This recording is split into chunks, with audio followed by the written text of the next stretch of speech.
I want to look at the market and specifically the market for edge rushers Mm. because one of the good things about this podcast, if I can take a moment, I won't dislocate my shoulder patting us on the back.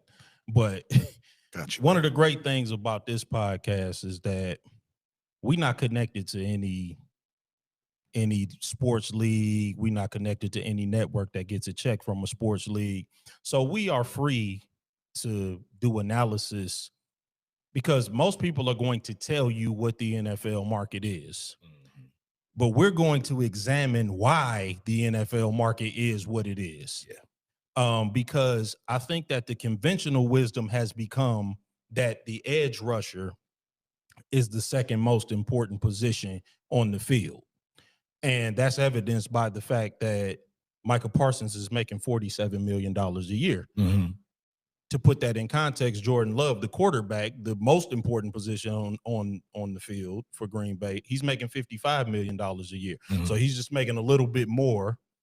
I mean, if you want to call 8 million a little bit more, I'm just in context, it's a little bit more. That's Right. a lot of money, but it's just a little bit more than Micah Parsons. And I started looking around at the best edge rushers in football, right? I looked at Myles Garrett, Mhm. who I believe is the very best pass rusher in football. I concur. He suited up all 17 games for Cleveland last year. They won 3 games. I looked at Max Crosby. He could be, and these are all of the highest paid, by the way, as Okay. well.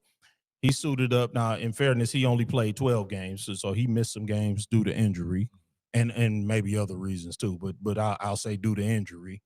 They won 4, and then I looked at Nick Bosa, because he kind of started with he was the $34 million man. So he was the highest paid until these new deals started coming through.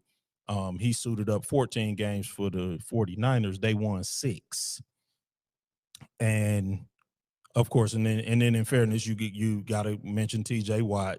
They won 10 games. They did make the playoffs for Pittsburgh. Mhm. And then the other highest paid is obviously Micah Parsons. He played for Dallas. They won 7 games, but they had, like the 30th worst, or best, however you want to phrase it, scoring defense. They gave up 27 points a game when he was on the field. He played 13 games. And so I started looking at the value of the edge rusher. Mhm. And is that position overvalued? Oh.